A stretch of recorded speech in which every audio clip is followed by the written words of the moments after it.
Good morning. Oh, look at my chin. I've just woke up. I thought, you know what? I was laying in bed praying, and I thought I'd just come on and say hello. I slept in my clothes. I never do this. And, yeah, I've been picking in my sleep, obviously. But anyway, I just wanted to say to you good morning. And my light's been flickering, so angels might come in. Hope you have a good day today, guys. It is real here. I haven't even covered my chin up, and I don't care because I wanted to make sure you felt okay today. And if you don't know why I got this, Karma gave me one of them, my dog, and it won't heal up because I keep picking it because I'm a picker. But yeah, I just wanted to make sure you was all okay today, and I did post this morning, so you stay positivo. Sorry guys, but it is real, eh? And I was thinking, shall I come on? And then I thought, I used to do this quite a lot. And then, look at the state of me. Seriously. But some people feel funny on New Year's Day, but it's not. I just saw a white go like that then, not an orb like that big. And I feel like I'm really protected this morning. I've done a lot of praying last night. But some people, I'm getting energy. Some people do feel funny on New Year's morning, but I don't celebrate New Year now. But I did wish you Happy New Year. But I celebrate New Year in April. But I still wish my children Happy New Year because it's the earthly thing to do. But it's just a mindset where sometimes you just feel a little bit strange. And you're sitting there. It's still cold. How's it a New Year? It's still cold, guys. And it might be hot where you are, but here it's still cold in the UK. And you think, well, is this it? Is this the New Year? And it's still cold and I still feel miserable and I'm still on my own and I've got no money. And not a lot of people have got not a lot of money or any money this time because you spent it all on Christmas. So don't worry about it, all right? I'm just here to say don't worry about it. You celebrate the New Year in like the 1st of April. The reason I do is because that's when all the flowers come up. It's a new year because everything's growing. And the weather's better, and you've got over Christmas, and you've got over January and February feeling a little bit not down, but thinking what you want to do. It's a bit quick, innit, to do Christmas. Most people don't even think of Christ at Christmas, and they don't. I'm not saying you. And presents, and then next thing, not even a week later, Happy New Year. It's all rush down here in the world, and that's not what we're about, guys. Here today, we're not. So the year's not over yet. Don't worry. The year's never over, even if it's every year. Your life's not over. So don't worry about counting all the years out. You'll wish your life away anyway. So yeah, I hope you grabbed your coffee. I forgot to tell you. Grab your tea, grab whatever. I'll grab your dog, but I can't grab my dogs because they're fast asleep next door because it's very early. So yeah. So I just want to do you a little bit of a positive start for the day. So just remember, please don't worry about it. I mean, if you celebrate New Year, you celebrate New Year. But, I mean, it ain't New Year. It's not. And it's all lovely, the fireworks going off, but that's earthly things. Oh, and it's popped out. Surrendered mind. How convenient. And I won't come on here looking like this if I didn't love you guys. And I do love you. I'm here to help you. That's all. I'm here to help your life be a bit more smoother. And because my life is so chaotic. That's why I'm real. And if I want to come on here like this, I do. And I don't never get much crap for it. I don't get a lot of people be horrible to me. Because the thing about New Year is we need to all start being more real, being ourselves, stop being fake. And stop worrying about things, okay? And I'm a lot more quieter in the morning, as you can tell. I can barely open my eyes. I prayed, but I've been laying in bed praying, and I don't wake up till I've had about 3 of these. Seriously. So no, I love you, and I do. And like I said, I'm just here to help you. And everyone does need a bit of a push. And yeah, so we're going to read Surrendered Mind, which I think is a bit convenient. So first of all, it comes up the date, which it's come up March the 27th. Because this is a yearly book, all right, guys? So I just randomly open it and then God chooses it. Can you see that there? There's a white light. I thought it was my cup then, but it's not. There's like a white like thing here. It might be my cup. Let me move it out of the way. It Might be. No, it's not. I can see what, like, now and again, like white moving through. So yeah, angels and ancestors, come into our space if you can. And yeah, so it comes up a date. So I tell you the date, even though it's not today's date, all right? If it resonates with you. So it's March the 27th. You might be 27. You might have been born in 72. So I've only just started doing the dates, guys. So anyway, then it comes up on the top there. Look, it comes up like whatever's been written in the Bible, and then we do the prayer, just so you know, because you might think, why does she keep talking that bit at the beginning? But it just it says, sorry, to set the mind on the flesh is death, but to set the mind on the spirit is life and peace. Now, it's weird that this come up, because I was talking to God about life and about flesh. And I've had so many people saying to me, for some reason lately, none of us are getting out of here alive. Well, some of us are getting out of here alive. If you believe in Christ and you awaken, you're getting out of here alive. The people that don't believe in Christ, they ain't getting out of here alive. They will go to whatever realm and be living a realm of hell for however long, or they might be reborn back here again and have to redo all their karma. So when people say to you, oh, we're not getting out of here alive, everyone, when you're dead, you're dead. Nah. I tell people, oh, you might not be getting out of here alive. If I literally die down here, that's my life. That's I'm going to be living when I die. So death doesn't frighten me, and it doesn't. It really doesn't. And I always say, like, no, my luck, I'll probably be bludgeoned to death. It probably is some really hideous thing that happens to me. Well, look what happened to Jesus. Because people like us do normally have terrible deaths. But don't worry about it, because when you look up into the sky, whatever's happened to you whilst you're dying, like they say in the Bible, I think was it Paul that looked up and he was being stuck. I'm sure it's Paul, correct me if I'm wrong, because I'm tired. And as he looked up and he was getting stoned to death, he prayed and kept praying, and all he saw was all the heavens opening for him. God will take your pain away. Don't worry about that. That's why believing in God is the best thing you can do. So yeah, and to set your mind on the flesh is death. And it is. Because you need to set your mind more on spirit, as in divine, being spiritual.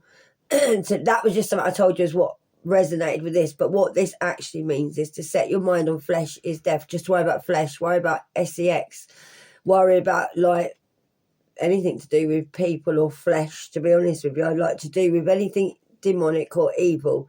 But to set your mind on the spirit is literally life and peace, and it is. And even like to set your mind on flesh, meaning people always want money, they always want to be like better than everyone else, like anything to do with fleshly matters, basically, you will end up in death. You will. If you try and get money the wrong way, you won't keep it. You won't. I know that for a fact through what I used to do as a job. And I was always chasing the money. I never had no money. Always had bailiffs. Always never seemed to be able to pay off my bills either, because the devil wanted me to keep working and doing the horrible job that I was doing. And I never got anywhere. But when I actually had my awakening, and my job took off me, and then I got so bad, like with my awakening, I had to leave my job. I did try and work. I tried to get out of a job, but I was fighting God. And I was going to work tired, dragging my feet, and I was doing a manly job as well. But when I was praying, I heard God say to me, this will be it. If you carry on, this will be it every day. I was like a robot, getting out of bed, getting up, showering, putting my big heavy boots on, because I work with all men as well. And I was I got on the bridge, I started crying, like, is this it? Is this it? And I thought, like you might be thinking this, I can't leave work. I have to pay my rent. I have to look after myself. I can't, you know what I mean, just leave work. But then God made me. God made me, because one day I got up and I got out of my van, and I was at work. I didn't know where I was. I got out of my van and I literally, it's in the area I live, and I didn't know where I was. It all looked different, and I went into a complete and utter breakdown. Couldn't drive anymore, couldn't work anymore, and then that's when my healing started. So God took my job off me, and I had to learn that money cannot just come like that. I could go to work like any day I wanted to and ring someone up, and I could earn £1,000 a day, and I could I didn't respect money. I could buy what I wanted. I was a druggie. Seriously, because I could have what I wanted. I went out every day after work. I went out, didn't care about people. I didn't. I went out and I ate like a queen. And I was quite bigger then as well. And I bought myself so much stuff that sometimes I would have stuff in the wardrobe with tags on it where I didn't even, it was the buying. It was the disease of buying. But that's the devil. So I would want my money and then I would have to get rid of it. It's like I had to get rid of my money instead of saving it, not investing it, but like, yeah, I wasn't very good with money. But I do share my life with you because it might resonate with you, okay? So, and I do veer off because that's me. That's why I'm here. So, but I like to talk to you because I like you to know that I am a real person. And listen, I am like Mary Magdalene, and that's all I'm going to say. Like, that is me. And I always believe that. I've had the same kind of, like when people say God doesn't pick you from the pedestal. He doesn't. He picks you from the pit. And I've had a life. And trust me, I've lived and I know. I haven't lived. I've been dead the whole time I've been here. That's why you got to look at it. I'm alive now. I've been dead the whole time I've been alive. Because that's what happens when you run with the devil. You think you're alive, you think you're running the game, but you're not. The devil's running you. So you are part of the game. And so anyway, just set your mind more on your spiritual awakening. Set your mind more on having a life of peace, okay? Don't worry what other people are doing. Don't worry what Karen next door's got or Stephen up the road, whether he's got a nice car. They're dealing with their karma, so they might have done good things to get that. We're all on a different journey, okay? Looking at other people will send you insane. You need to get to know yourself, be your own person, and create your own happiness, okay?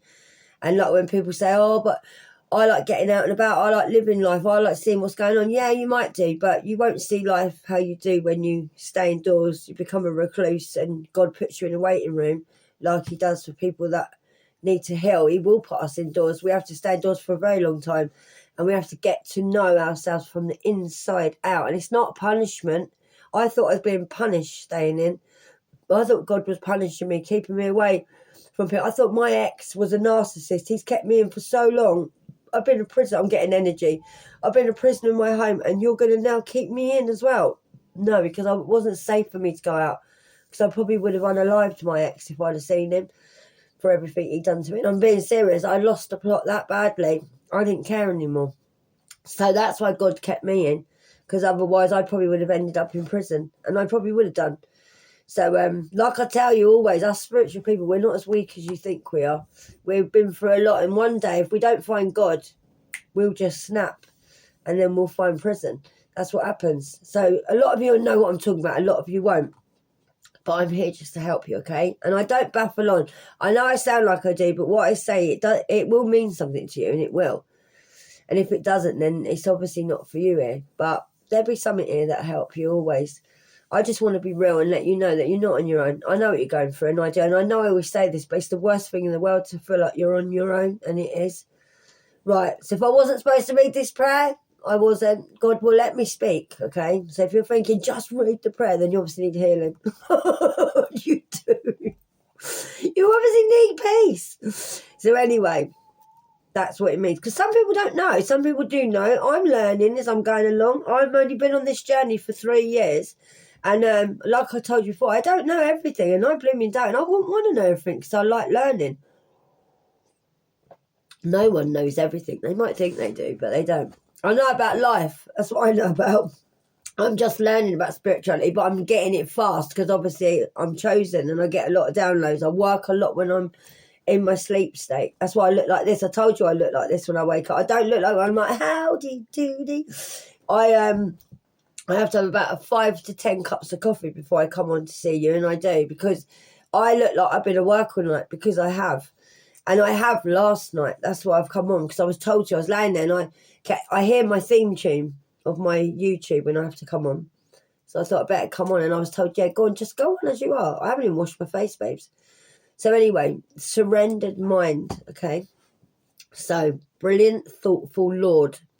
Could I handle your thoughts even for an instant?